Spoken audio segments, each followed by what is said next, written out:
A 20-year-old pullover, an oversized cardigan, and a couple of wooden stools.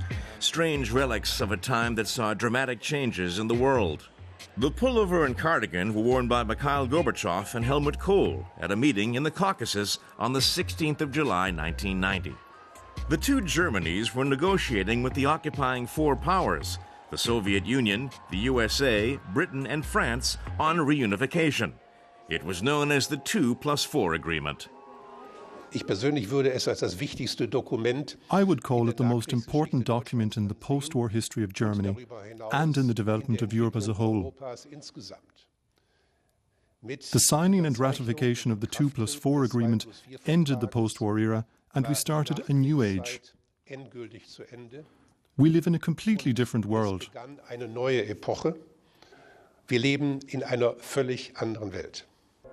The idea that the two Germanys would be negotiating reunification with the four powers was unthinkable for 40 years. The Soviet Union, Britain, and France viewed the prospect of a reunified and reinvigorated Germany with great skepticism. Mitterrand asked me about that. On the 29th of November 1989, I asked him how France viewed German unity.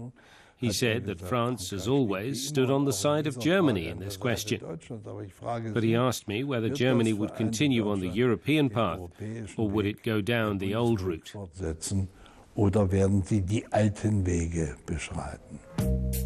There was opposition within the four powers to include Germany in the talks. Some wanted to discuss it among themselves, the 4-2 option. Paris and London clearly favoured the four powers taking a decision on the fate of Germany. We couldn't accept that. Right from the beginning, we insisted that the negotiations could not take place over our heads. The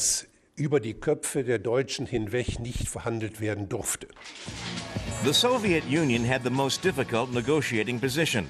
The Communist Empire had the most to lose and was struggling economically. The Kremlin demanded a high price for concessions made to Germany. But the only red line for the Soviets was that a unified Germany may not join NATO.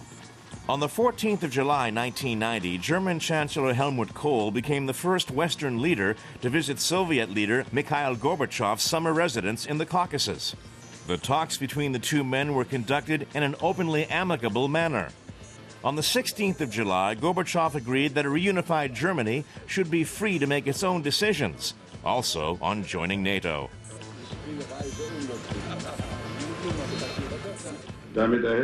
A unified Germany will receive full and unlimited sovereignty in all its decision-making at the moment of its unification.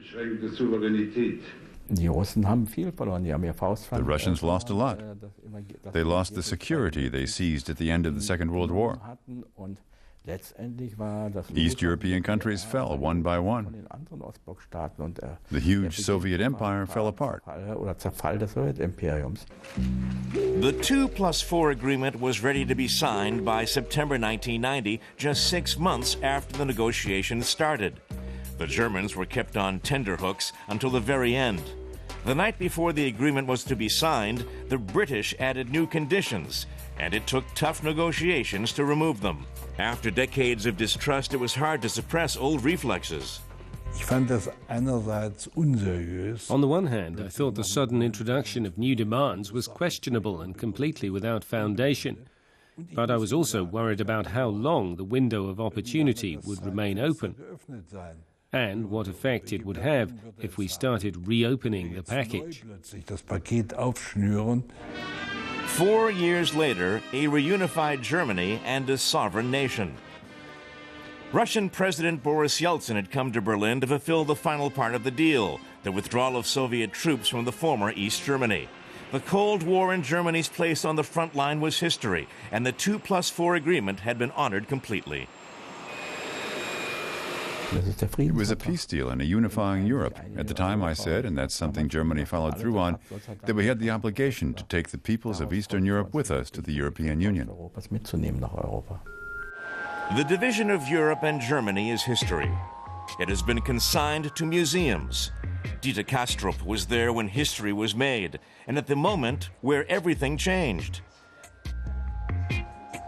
It's now 20 years since two men dressed in a cardigan and a pullover opened the door to a new age with a handshake.